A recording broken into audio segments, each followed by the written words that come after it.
오늘 우리가 읽은 말씀, 그 시작 부분을 한번 잘 보시기 바랍니다. 어떻게 시작하고 있습니까?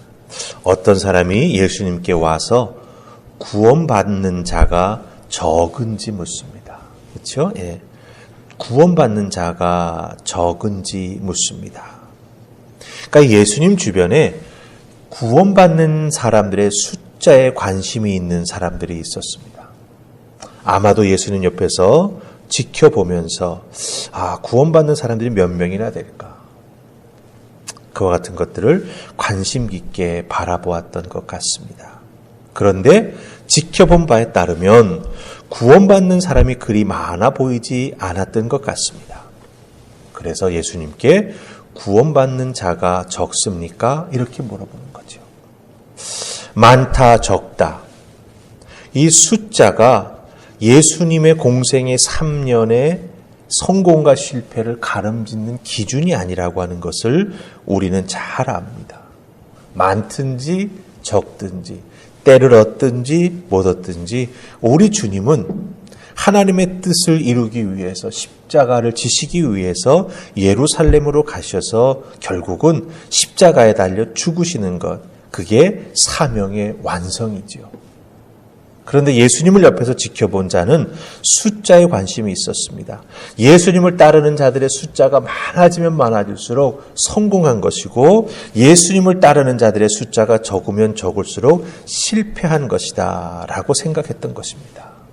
여러분, 이걸 잘 아셔야 됩니다. 숫자는 눈에 보이는 것입니다. 눈에 보이는 것을 기준 삼아서 성공했다, 실패했다, 혹은 눈에 보이는 것을 기준 삼아가지고 신앙생활을 하기 시작하면 그 신앙생활은 실족하기 쉽습니다. 그렇다고 한다면 예수님께서는 오늘 말씀을 통해서 어떻게 우리에게 신앙생활하라고 말씀하실까요? 아니, 어떻게 믿어야 바르게 믿는 것이다 라고 말씀해 주실까요? 눈에 보이는 것, 그것이 기준이 되어서는 안 된다라고 말씀하시는 것을 잘 알겠는데, 그럼 도대체 무엇을 기준 삼아야 하는가라고 하는 것, 어떻게 내가 믿어야 잘 믿는 것인가라고 하는 것, 오늘 말씀을 통해서 알려주고 계십니다. 자, 그럼 우리 첫 번째 말씀 함께 살펴보십시다. 24절입니다. 24절 우리 같이 읽습니다. 자, 시작. 좁은 문으로 들어가기를 힘쓰라. 내가 너에게 이르노니 들어가기를 구하여도 못하는 자가 많으리라. 아멘. 예수님은 구원받는 사람이 많다 적다 숫자에 대해서 대답하지 아니하시고 무엇이라고 말씀하십니까? 오늘 24절 보니까 구원으로 들어가는 문이 좁다고 말씀하십니다. 그리고 바로 연이어서 말씀하시는 게 뭡니까? 좁은 문이기 때문에 그 구원의 문을 들어가기 위해서 힘쓰라고 말씀하시는 거 보게 됩니다. 그냥 들어가는 문이 좁다 이렇게 말씀하시는 게 끝난 게 아니고 들어가기를 힘쓰라고까지 말씀하셨습니다. 여러분, 이 24절에서 힘쓰라고 하는 이 말씀은 경쟁하다, 분투하다, 이렇게 다투어서 경쟁에서 이기려고 하다라고 하는 의미를 가진 동사인데, 이 24절에서는 명령형으로 쓰였어요. 힘쓰라. 명령하고 계십니다. 그렇죠? 그러니까 이 좁은 문으로 들어가기 위해, 들어가서 상을 얻기 위해 치열하게 노력하고 몸부림쳐야 한다라고 하는 것을 뜻합니다. 좁은 문은 가만히 있다고 누가 넣어주는 게 아니라고 하는 거지요. 그 좁은 문으로 들어가기 위해 마치 상을 얻기 위해 치열하게 노력하고 몸부림치는 자처럼 그렇게 해야 된다라고 말씀하시는 겁니다. 왜 예수님은 좁은 문으로 들어가기를 힘쓰라, 좁은 문으로 들어가기를 이렇게 노력하고 몸부림치라고 하실까요? 정말 좁기 때문에, 마치 바늘귀처럼 들어가기 힘들기 때문에, 그런 이유도 있을 수 있겠지만 예수님께서 지금 이렇게 말씀하시는 진짜 이유는 무엇인지 아십니까? 오히려 구원으로 들어가는 문이 넓다 할지라도 사실은 아무도 그 구원의 문으로 들어가기 위해 힘쓰지 않기 때문이라고 하는 것입니다. 예. 예수님 믿기만 하면 되잖아요. 그런데 세상 사람들은 예수님 믿기 위해서는 아무도 힘을 쓰지 않는다라고 하는 거예요. 애쓰지 않는다라고 하는 거예요. 귀를 기울이지 않는다라고 하는 거죠. 그렇기 때문에 예수님께서 이렇게 말씀하시는 겁니다. 좁다. 그 좁은 문을 들어가기 위해서는 너희가 힘쓰고 애써야 된다. 치열해야 된다. 이렇게 말씀해 주고 계시다라고 하는 것이죠. 왜 치열해야 합니까? 왜 애써야 합니까? 이런 모습, 이 말씀의 진짜 뜻이 어디서 나타납니까? 예수님 십자가 사건에서 나타나지 않습니까? 십자가에 달려 죽는 과정을 통해서 예수님을 따르던 그 수많은 사람들은요, 뭐라고 말합니까? 예수님 십자가에 못 박아 죽이라고 말합니다. 예수님을 그렇게 따라다녔던 제자들도 마지막 순간에는 다 도망가고 한 명도 그 십자가의 자리에는 없었습니다. 그렇기 때문에 예수님 말씀하시는 게 뭐예요? 치열하게 노력하고 몸부림쳐야 그 좁은 문을 들어갈 수 있다라고 말씀하십니다. 그래서 힘쓰라 이렇게 말씀하시는 겁니다. 우리들도 우리들의 신앙생활 속에서 얼마나 힘쓰고 있는지 한번 살펴보아야 할 것입니다. 예수님 믿기 위해 정말 치열하게 노력하고 내가 몸부림치고 있는가? 그렇죠? 예. 이 말씀에 가만히 비추어 보면 나는 이미 예수님 믿고 구원받았다라고 생각하면서 이 치열함, 이 노력하고 애씀을 다른 사람이 하는 것이라고 생각하면서 신앙생활에 나아가려고 하는 경향이 우리에게 없지 않아 있습니다. 그러니까 이런 부분을 우리가 경계해야 되고 조심해야 되는 것이죠. 자, 그렇다고 한다면 그 예수님 당시의 사람들은 어느 정도 노력하고 몸부림치면 자기 자신이 구원을 얻는다고 생각하고 있었을까요? 나름대로 나 정도 예수님 믿으면 구원받은 거야 라고 생각하는 그런 그들의 태도가 나오는 말씀이 있습니다. 오늘 말씀에 26절 보십시다. 26절 찾으셨습니까? 자, 우리 같이 26절 읽습니다. 시작. 그때 너희가 말하되 우리는 주 앞에서 먹고 마셨으며 주는 또한 우리의 길거리에서 가르치셨나이다 하나. 아멘. 구원받았다라고 생각하는 사람들, 나름대로 내가 좁은 문에 들어갔다라고 하는 사람들의 생각이 무엇입니까?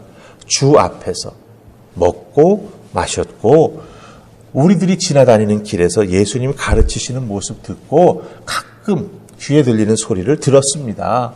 이곳으로 자기가 구원받았다, 오늘 말씀에 따르면 좁은 문으로 들어갔다라고 생각하고 있는 거예요. 그러니까 사람들 생각에는 예수님과 한 상에 앉아서 먹고 마시면 길거리에서 가르치시는 소리를 들었으면 내가 예수 믿었기에 구원받았다라고 생각하는 것이죠. 그리고 이와 같은 것들이 자기 자신이 구원받을 수 있도록 자기가 할 수 있는 최선이라고 생각한 거예요. 그런데 예수님은 그렇지 않다고 말씀하십니다. 오늘 읽은 말씀 속에서 보면 너희들 그렇게 생각하냐? 그거 잘못된 거라고 예수님 분명히 말씀하십니다. 예수님 배척하지도 않았고 예수님을 주님이라고 부르고 있기는 하지만 예수님은 아니다. 그것 갖고는 좁은 문에 들어가는 것이 아니다라고 말씀하십니다. 여러분, 이 말씀 우리가 귀담아 들어야 합니다.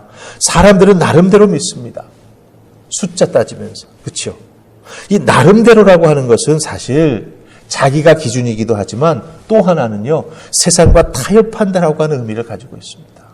나름 열심히 믿습니다. 나름 예배에 참여합니다. 나름 악하게 살지 않으려고 노력하기도 합니다. 하지만 이 나름이라고 하는 것이 죽기 살기로 치열하게 살았냐라고 하는 것에 대한 답이 될 수는 없다라고 하는 거죠. 자기 기준 혹은 세상의 상식에 따라서 신앙생활하는 것이 힘쓰는 신앙생활이 아니라고 하는 것입니다. 그럼 어떻게 해야 되는 것일까요? 바로 주님께서 말씀해 주시는 대로 또 주님이 걸어가셨던 그 십자가의 길을 잘 살피면서 우리가 그 뒤를 따라가는 믿음의 사람이 되어야 한다라고 하는 것이죠. 근데 예수님 뒤를 따라가는 것도요, 그냥 따라가지는 게 아닙니다.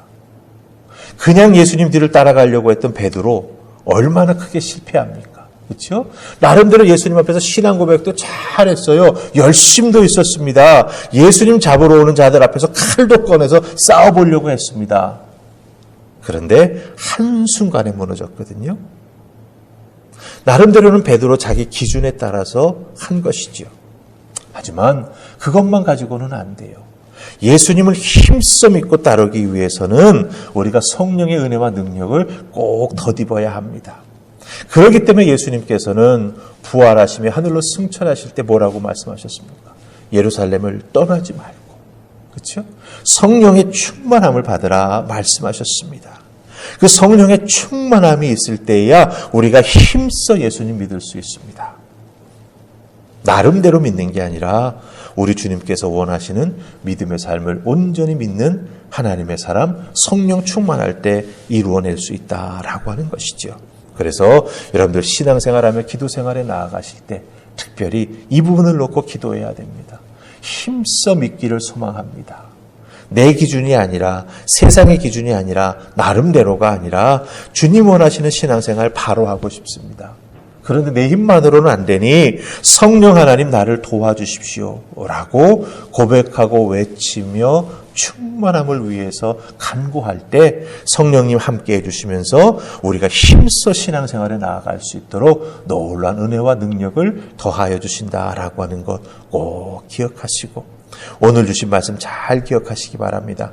힘써 믿어라. 그렇죠? 네. 그 힘써 믿는 것은 나름대로 내 기준이 아니라 주님이 기뻐하시는 신앙의 삶을 살아가는 것이다. 그런데 그 신앙의 삶, 내 힘만 가지고 안 되니 성령의 충만함, 성령과 동행하는 삶을 꼭 살아가야 한다. 그러기에 기도하고 구하고 성령님의 임재를 사모하는 우리가 될 때 놀라운 은혜와 역사가 나타난다고 하는 것 꼭 기억하시고 오늘도 성령님과 함께 동행하며 승리한 여러분 되시기를 주님의 이름으로 축복합니다. 아멘. 우리 기도하십시다.